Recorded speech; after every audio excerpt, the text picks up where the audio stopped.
আসসালামু আলাইকুম এভরিওয়ান। আজকে আমি আর শুভ মিলে অনেক অনেক অনেক বছর পর জয়পুরহাটে যাচ্ছি। এই যে এখন আমরা রাস্তায় সিএনজিতে করে যাচ্ছি। এটা হচ্ছে আক্কেলপুর যাবার পথে। দেখতেই পাচ্ছেন কত সুন্দর প্রাকৃতিক দৃশ্য। আমি তো অনেক এক্সাইটেড, কারণ অনেক বছর পর সবার সাথে আবার দেখা হবে। আক্কেলপুরে নেমে আপনারা চাইলে বাসে অথবা ট্রেনে করে জয়পুরহাটে যেতে পারেন। সিএনজি থেকে নামার পরে দেখি বাসটি দাঁড়িয়ে আছে, এজন্য আর সুযোগটা মিস করলাম না। বাস অলরেডি ছেড়ে দিয়েছে। এখন আমরা সেই চিরচেনা জয়পুরহাটে যাচ্ছি। জয়পুরহাটের রাস্তাটি আসলে অনেক সুন্দর, কারণ রাস্তার দুই পাশে গাছ, মনোমুগ্ধকর পরিবেশ। আমার কাছে তো অনেক অনেক ভালো লাগে। অলরেডি আমরা জয়পুরহাটে খুব কাছাকাছি পৌঁছে গেছি। এখন আমরা নতুন হাটে। জায়গাটি আসলেই অনেক সুন্দর লাগে। এই জায়গাগুলোতে মেসের বাজার করতে আসতাম আমরা। কত স্মৃতি। এখানে আমি আমার জীবনের সব থেকে গুরুত্বপূর্ণ কয়েকটি বছর কাটিয়েছি। এই যে সামনেই আমার মেস। এই জায়গায় আসতেই কেমন যেন পুরনো স্মৃতিগুলো নাড়া দিয়ে উঠছে। ফাইনালি বাস থেকে নামলাম। এই যে জয়পুরহাট সরকারি মহিলা কলেজ, এখানে আমি আমার এসএসসি কমপ্লিট করেছি। পুরনো স্মৃতিগুলো কেমন তাজা হয়ে উঠছে। কলেজের সামনেই বাটার মোড়। সবকিছু দেখে মনে হচ্ছে যেন আমি অতীতে ফিরে যাচ্ছি। এ যেন এক ব্যস্ত নগরী। এখন আমরা যাচ্ছি জয়পুরহাটের পাঁচুর মোড়। বাটার শোরুমগুলোতে আপ টু 50% সেল চলছে, আপনারা কিন্তু মিস করবেন না, চাইলে নিতে পারেন। অনেকদিন পর সেই চিরচেনা জয়পুরহাটে এসে রাস্তার চারিপাশে দেখতে দেখতে যাচ্ছি। অনেক ভালো লাগছে, পুরনো স্মৃতিগুলো তাজা হয়ে উঠছে।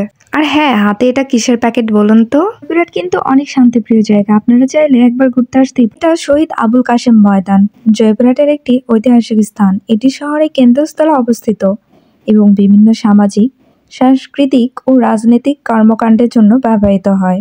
পাঁচুর মোড় জয়পুরহাট শহরে একটি জনপ্রিয় স্থান। এটি শহরে অত্যন্ত ব্যস্ত এবং গুরুত্বপূর্ণ সংযোগস্থল। এখানে বিভিন্ন দোকানপাট, রেস্তোরাঁ এবং স্থানীয় পরিবহন সহজলভ্য। এখন আমরা যাচ্ছি বনলতায়। না, এটি নাটোরের বর্ণলতা নয়, এটি জয়পুরহাটের বর্ণলতা।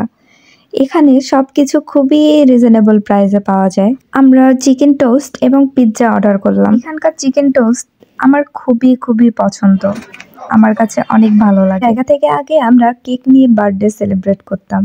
বার্থডের সকল উপকরণ এখান থেকেই নিতাম আমরা। স্টুডেন্টদের জন্য একদম বেস্ট। আমরা চলে গেলাম মসজিদ মার্কেটের রাজ অপটিক্যালে। চশমার পাওয়ারটা একটু চেঞ্জ করে নিতে হবে, এই জন্য ঠিক আগের মতোই আছে। জয়পুরহাটে আসবো আর ফুচকা খাবো না, তাই কি হয়? তাই ফুচকা খেতে একটু চলে গেলাম। গন্তব্যস্থল বান্ধবীর বাড়ি। এখন আমরা যাচ্ছি পাঁচবিবিতে, জয়পুরহাটের বিজিবি ক্যাম্প এরিয়া। ঠিক যেন আগের মতোই আছে। এখানে অনেক বড় করে বৈশাখী মেলা সেলিব্রেট করা হয়। আসলাম আমাদের গন্তব্যস্থলে, ফাইনালি বান্ধবীর বাড়ির এলাকায়। বছর পর বান্ধবীর সাথে দেখা হবে, আসলে ভাবতেই অনেক ভালো লাগছে। কাল আসলেই অনেক মজার, তাই না? শীতের সময় কত কত সবজি পাওয়া যায়।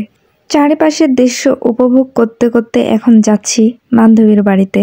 জায়গাটা আসলে অনেক সুন্দর। 5 বছর আগে একবার এসেছিলাম, তারপর এখন যাচ্ছি। আসলে ভালোই লাগছে অনেক বছর পরে এসে। ফাইনালি তাদের বাসায় চলে এসেছি। বান্ধবীর বাসায় এসে সেই পুরনো বন্ধুত্বটা যেন আরো জীবিত হয়ে উঠলো। সেই চিরচেনা হাসি খুশি সেই মুখ। ওর মা তো দেখে অনেক খুশি হয়েছে। যতই বড় হই না কেন, বা আমার কাছে সবসময় বাচ্চাই থাকি। আমার হাতে যে প্যাকেটটা ছিল তার মধ্যে এই যে কেকটা ছিল মিরানের জন্য। হ্যাঁ, মিরান হচ্ছে আমার বান্ধবীর ছেলে। অনেক কিউট, তাই না? মাশাআল্লাহ বলতে কিন্তু ভুলবেন না। আমাদের মিরান পশুপ্রেমী, তার খুব পছন্দ। সে নিজ হাতে পাতা কুড়িয়ে কুড়িয়ে ছাগল কেনা খাওয়াচ্ছে। এই যে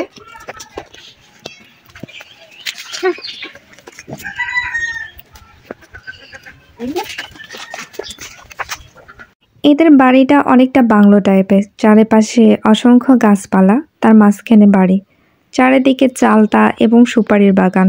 আবার বাসার সাথেই রেল লাইন। প্রকৃতির মাঝে হারিয়ে যাবার মতো একটা জায়গা। পাখির কিচিরমিচির, এক মনোমুগ্ধকর পরিবেশ। মিরানে পায়ে কি জানি হয়েছে, সেটা আবার ঘুরে ঘুরে দেখছে। এদের একদম রুমের সাথেই রেল লাইন।